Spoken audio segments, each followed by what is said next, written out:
Hello friends, so next exercise is exercise number 5.2. So it depends on the transversal. Okay, so transversal and its properties. So we learn so many properties of transversals. We will use different properties according to examples data. So let's start from first example. So in first example, data is given that state the property that is used in each of the following statement. So let's start from first example. Okay, so question number 1, figure is given this one. Now let's start from first example. So in first examples it is given that if A parallel B, if A parallel B, this sign for parallel. Okay, ये जो दो lines है वो उनको parallel sign बोलते हैं. ठीक है, सो A parallel B, then angle 1 is equal to angle 5. ये कौन सी प्रॉपर्टी से इक्वल टू हो रहे हैं? तो चलो हम देख लेते हैं कि यहाँ पे एंगल 1 है एंड यहाँ पे एंगल 5 है. ये लाइन A है, ये लाइन B है.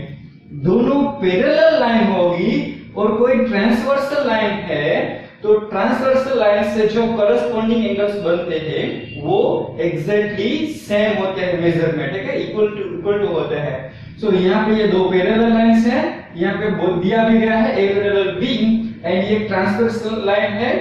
उनके करस्पॉन्डिंग एंगल्स है 1 and 5, both are corresponding angle. So we can say that because of corresponding angles 1 and 5 are equal. So we can write the answer angle 1 is equal to angle 5 because of corresponding angles. First answer is corresponding angle. Second one, if angle 4 is equal to 6, in second question, if angle 4 is equal to angle 6, then A parallel B. अगर 4 and 6 angles equal होते हैं तो ये दोनों line A and B parallel है. ये कौन से रूल से है? तो हमको पता है कि दोनों रूल्स पता है. सपोज दो लाइंस पैरेलल लाइन है तो उनके अकॉर्डिंग ये एंगल्स है वो इंटीरियर एंगल है, और दो पैरेलल लाइन होते हैं तो अल्टरनेट इंटीरियर एंगल्स सेम होते हैं. उसका उल्टा भी है, अगर अल्टरनेट इंटीरियर एंगल्स सेम होते हैं तो जो दो लाइन है वो पैरेलल ही होगी. ठीक है, जैसे हमने यहाँ पे देखा ये दो पैरेलल लाइंस हैं, ये पैरेलल लाइंस को ट्रांसवर्सल लाइन कट कर रही है तो ये दोनों करस्पॉन्डिंग एंगल्स सेम होंगे. वैसे ही सपोज ये करस्पॉन्डिंग एंगल्स सेम होते हैं तो जिस दो लाइन को ट्रांसवर्सल लाइन कट कर रही है वो दोनों लाइन पैरेलल ही होगी. ऐसा यहाँ पे ये अल्टरनेट इंटीरियर एंगल्स है, ये अल्टरनेट इंटीरियर एंगल्स सेम होते हैं. उनका मतलब जिस लाइन से ये अल्टरनेट इंटीरियर एंगल्स बनते हैं वो लाइंस पैरेलल होगी. सो यहाँ पे हम कह सकते हैं कि 4 equal to 6 हो गया एंगल, तो A parallel B. Why? Because of alternate we can write that pair of alternate interior angles. Pair of alternate interior angles. ये सेकंड क्वेश्चन का आंसर है. ये pair of alternate interior angles वो same हुई है तो जिस लाइन से ये बने हैं वो लाइन पैरेलल होगी. ठीक है, now next one, angle 4 plus angle 5 is equal to 180 degree. If angle 4 plus angle 5 is equal to 180 degree, then A parallel B. अगर एंगल 4 and 5 180 डिग्री होता है तो जो लाइन है वो पैरेलल लाइन है. वो कौन सी प्रॉपर्टी से हुई है? तो चलो हम देख लेते हैं. ये एंगल 4 and 5 है. 4 and 5 का समेशन, ये समेशन है वो क्या है? 180 मींस सप्लीमेंट्री एंगल्स है. Angles 4 and 5 are supplementary. अगर दो लाइन से सप्लीमेंट्री एंगल्स जो बनते हैं वो उनका सप्लीमेंट्री एंगल्स होते हैं, तो जिस दो लाइन से वो एंगल्स बनते हैं वो पैरेलल ही होते हैं। तो ये कौन सी प्रॉपर्टी से पैरेलल होंगे? Because of supplementary angles.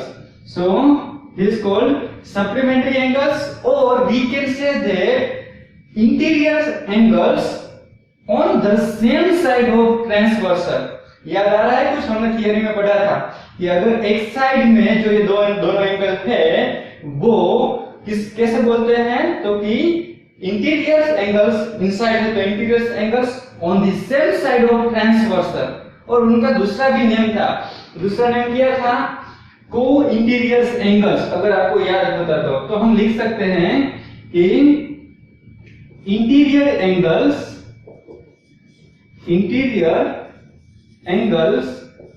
on the same side of transversal, or we can say that co-interior angles। ठीक है, इनको co-interior angles भी बोलते हैं। उनका एडिशन 180 डिग्री होता है, मींस सप्लीमेंट्री होता है। तो सप्लीमेंट्री एंगल्स अगर कोई इंटीरियर एंगल्स होते हैं तो उनकी वजह से ये दोनों लाइन पैरेलल है। Okay, so this is the example number 1। So this is the question number 2। It is figure given that. Now in question number 2 we have to identify, okay, so identify these terms from figures. First of all, we can say that here two parallel lines are given there and one transversal lines are given. So let me identify the first term, the pairs of corresponding angles. तो pairs of corresponding angles मतलब corresponding angles की pair find करनी है। तो जो lines के ऊपर के एंगल्स होते हैं वो फर्स्ट पेयर होती है। So first pair is angle 4 and angle 8। So we can write here angle 4 and angle 8. This is the first pair. Now second pair is angle 3 and angle 7. So second pair is angle 3 and angle 7. Now next pair is angle 1 and angle 5. So angle 1 and angle 5. Okay, and next pair is angle 2 and angle 6. नीचे के angle दोनों हम ले लेते हैं, angle 2 and angle 6. Okay, सो ये हो गई corresponding angles की pair. Now the pairs of alternate interior angles. Interior angles की पेयर लिखनी है लेकिन अल्टरनेट, तो सामने वाले जो एंगल्स होते हैं उनको क्या बोलते हैं? Alternate interior angles. ओके, तो सामने क्या कौन से एंगल है? 3 and 5. So angle 3 and angle 5, and next pair is angle 2 and angle 8. So angle 2 and angle 8. This is the next pair. So now the next one is the pairs of interior angles on the same side of the transversal. इसका मतलब interior angles की pair लिखनी है लेकिन transversal की same side में हो, ऐसी पेयर लिखनी है। तो इंटीरियर एंगल ये चारों हैं, ये ट्रांसवर्सल है, उनकी सेम साइड मींस ये दोनों एंगल की पेयर होगी और दूसरी पेयर ये दोनों एंगल्स की होगी। ठीक है, तो फर्स्ट पेयर होगी एंगल 3 एंड एंगल 8। ये ट्रांसवर्सल की एक साइड के एंगल है। दूसरी पेयर क्या होगी? Angle 2 and angle 5। So angle 2 and angle 5. So this is the pairs of interior angles on the same side of transversal. Okay, now last one, the vertically opposite angles.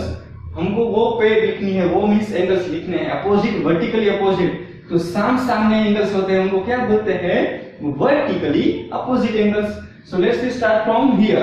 So first angle is angle 1 and angle 3. 1 and 3. Next angle 2 and angle 2 and angle 4. Similarly, we can write here angle 5 and angle 7. So angle 5 and angle 7 and angle 6 and angle 8. So angle 6 and angle 8. These are the vertically opposite angles. Okay. So friends, this is the question number 4. In question number 4, P parallel Q lines are given there, one transversal lines are given there, and we have to find unknown angles. So like A, B, C, D, E and F, we have to find these 6 angles. Okay. So we will use the property of transversal for parallel lines. Parallel lines के लिए जो property थी transversal की, वो हम use करेंगे. तो we know that this lines are linear and this both angles are on one line. ये लीनियर एंगल, लीनियर है, लाइन एक लीनियर है, उस पे ये दोनों एंगल है, एक ही लाइन पे दोनों एंगल है. तो उनका समेशन क्या होता है? अगर कोई लाइन पे दो एंगल या कितने भी एंगल्स है, उन सबका समेशन क्या होता है? 180 डिग्री. तो उनको लीनियर पेयर की प्रॉपर्टी बोलता है. Okay. So let we start from first one, that is angle E plus angle 125 degree is equal to 180 degree. Why? Because of linear pair. This is the linear pair of angle. Okay, so summation of these two angles are 180 degree. Now let's move further. So angle E is equal to 180 degree minus 125 degree. So let's start 180 degree minus 125 degree. So what will be the answer? So here 5, here 7 minus 2, that is 55. And here 1 minus 1 is 0. So angle E is 55 degree because property of linear pair. Now we can see here two lines are parallel and one line is transversal line. So here we can say that 125 degree angle D. Okay, sorry, we have to first of all find angle F. So angle E and angle F are vertically opposite angle. सामने वाला angle आपको दिख रहे हैं, तो vertically opposite angles भी क्या होते हैं? सेम होते हैं. So we can write here angle E is equal to angle F is equal to 55 degree. Why? Because vertically opposite angle. So vertically opposite angles. So friends, here angle E and angle F is equal to 55 degree because of vertical angles. यहाँ पे हम देख सकते हैं कि P and Q parallel line है और ये ट्रांसवर्सल लाइन है, तो उनकी वजह से angle 125 degree and angle D, ये दोनों कौन से एंगल होंगे? देखो ये लाइन के ऊपर वाले हिस्से है. अगर इस फिगर को हम थोड़ा हॉरिजॉन्टल 90 डिग्री कर दे तो हम देख सकते हैं कि 125 degree and D both are above the lines. Okay, तो अबव द लाइंस क्या होते हैं? Corresponding angles. तो correspondings are equal. Okay, so we know that angle 125 degree is equal to angle D. ये दोनों करस्पॉन्डिंग एंगल्स है. ठीक है, तो एंगल D हुआ. Why? Because of corresponding angles. Corresponding angles.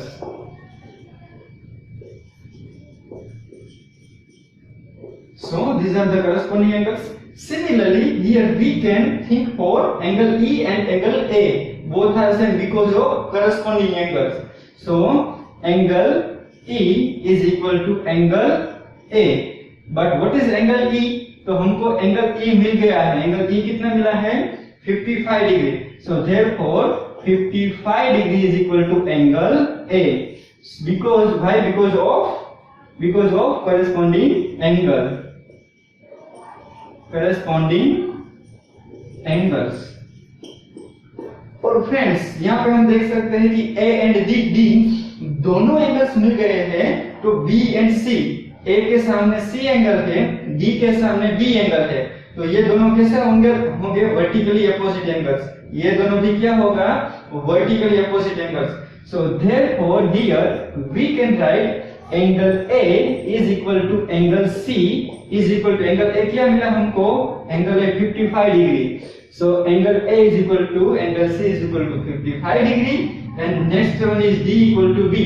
So angle D is equal to angle B is equal to, what is the value of angle D? So this is the 125 degree.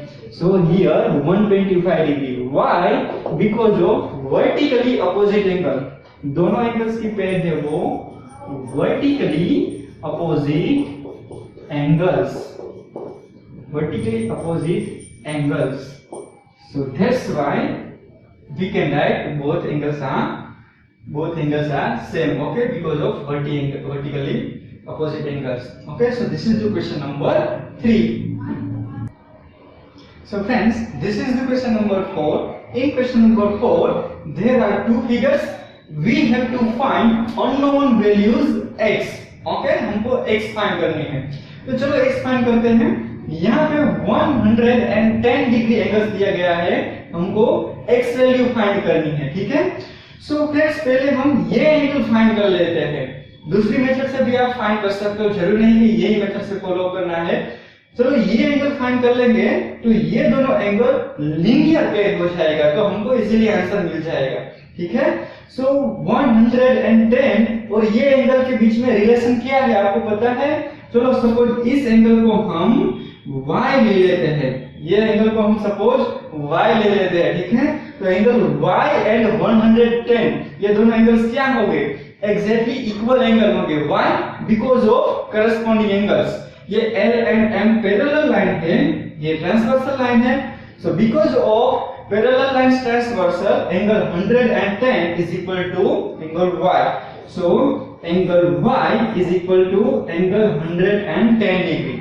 Why? Because of corresponding angles. Corresponding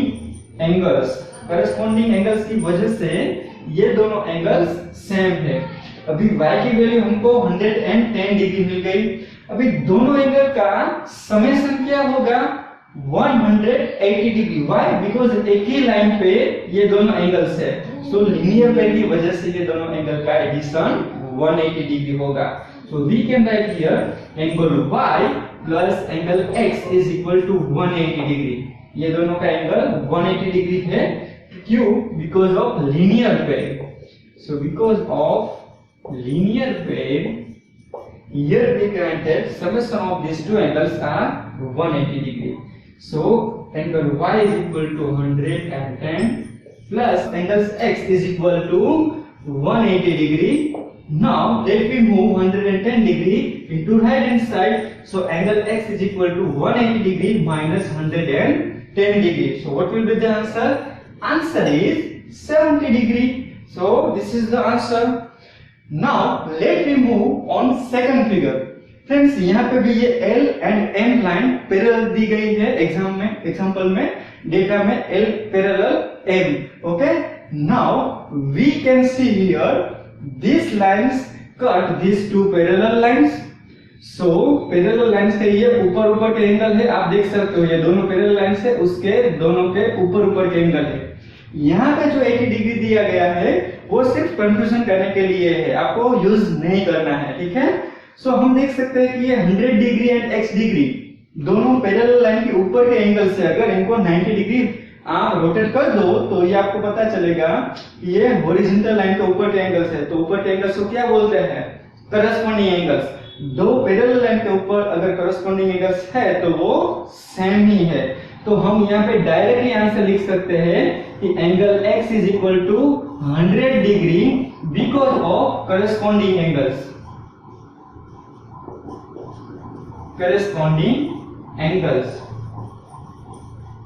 ठीक है.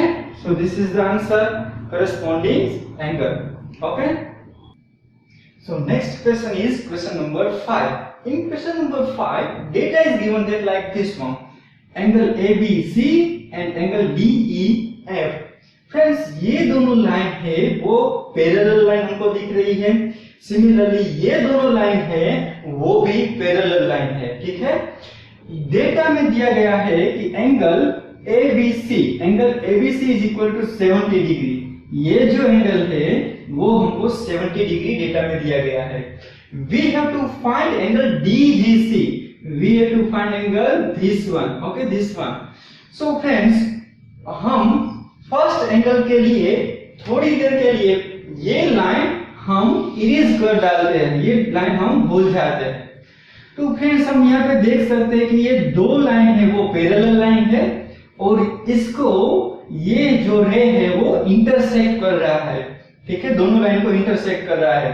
अगर parallel line को कोई line cut करती है तो एक ही side के ऊपर वाले या नीचे वाले मींस ये जो नीचे वाला एंगल है राइट हैंड साइड के वो नीचे वाले एंगल से वो क्या एंगल होंगे, करेस्पॉन्डिंग एंगल्स। अगर आप ध्यान से देखें तो ये दोनों लाइंस को अगर मैं आगे लंबाऊंगा, ठीक है, आगे ले जाऊंगा तो ये दोनों एंगल है वो करेस्पॉन्डिंग एंगल्स बनेंगे। ठीक है, so we can write down here angle answer is equal to angle ABC is equal to angle DGC.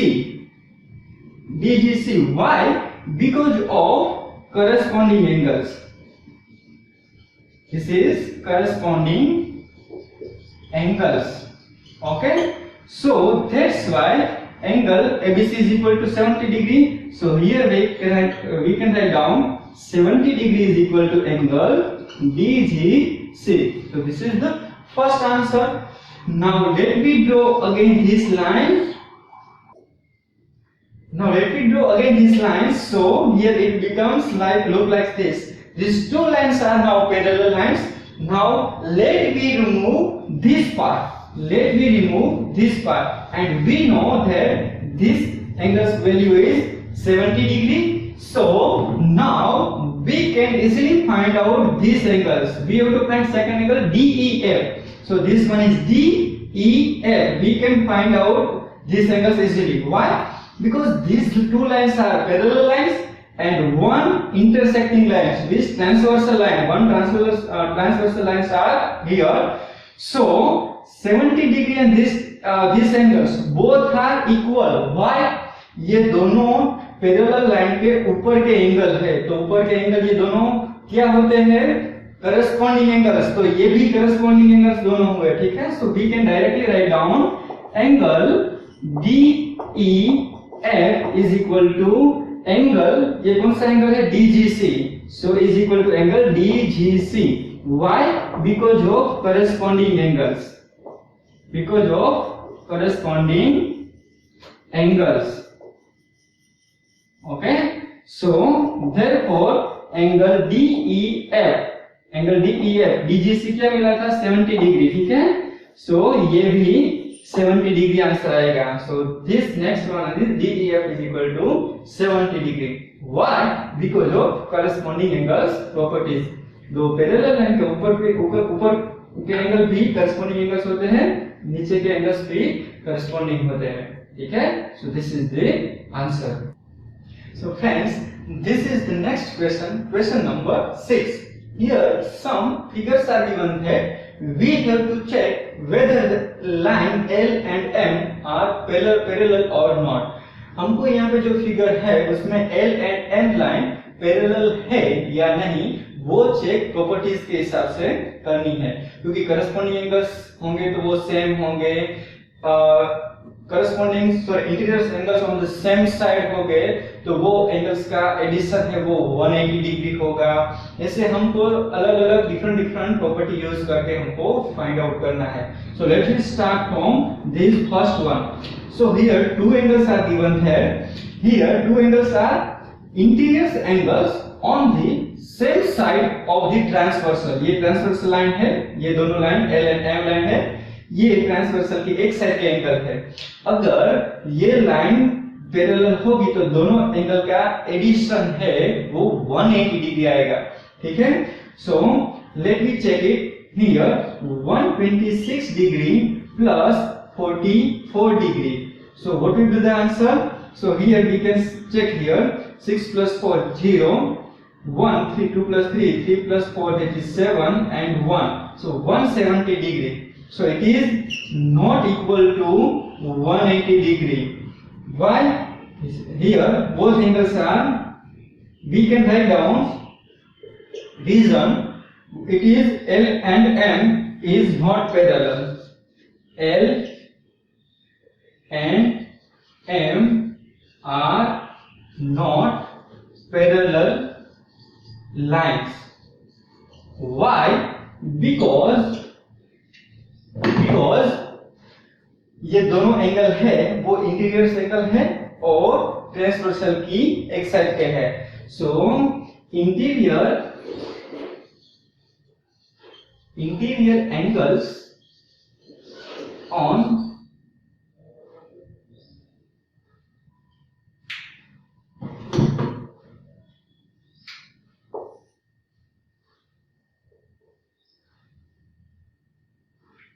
interior angles on the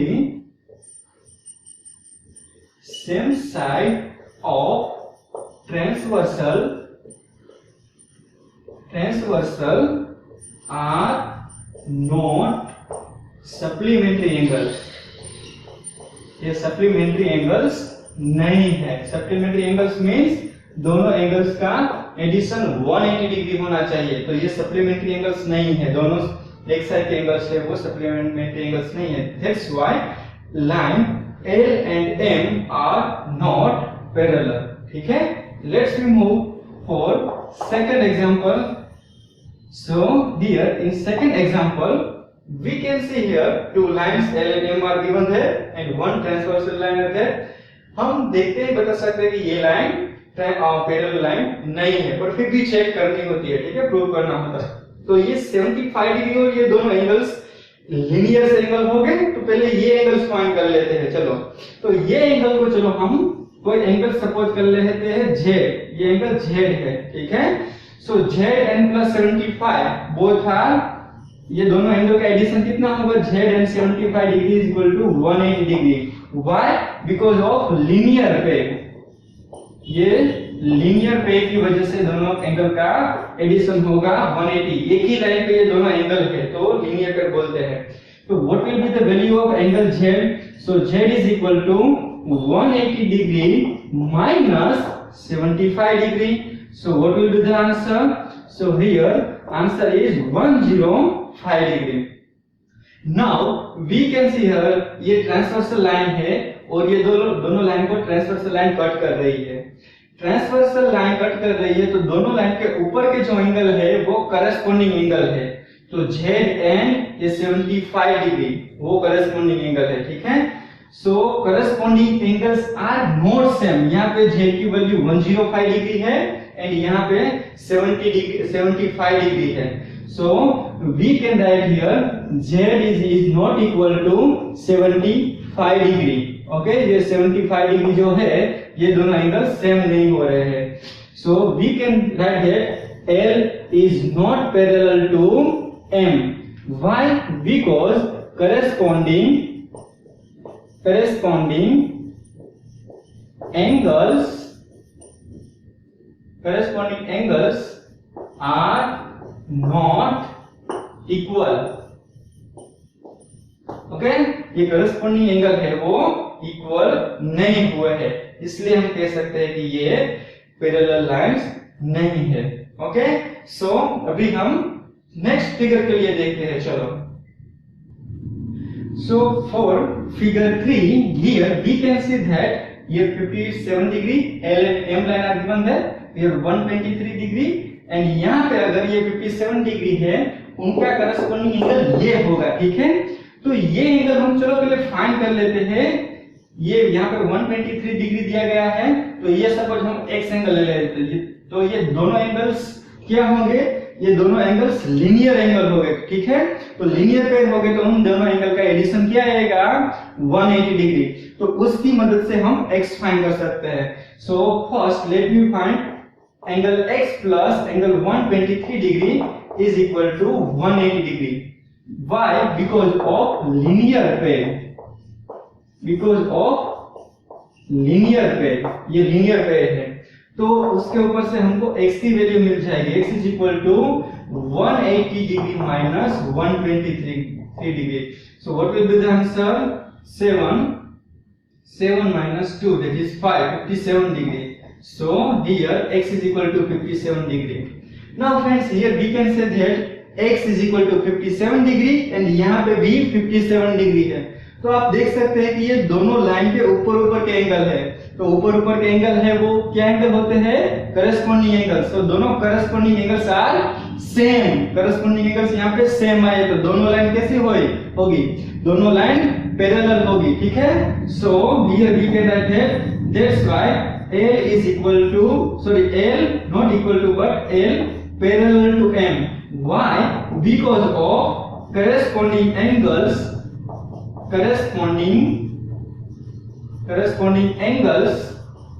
are equal, ठीक है, ये corresponding angles are equal, so that's why these two lines L and M are parallel. Next जो example number 4 है वो आप इसी तरह solve करना, ठीक है। एक लीनियर में की ऊपर से एंगल फाइंड कर लेना और करस्पॉन्डिंग एंगल या दूसरी कोई प्रॉपर्टी से वो लाइन सेम पैरेलल होती है या नहीं वो फाइंड आउट करना, ठीक है।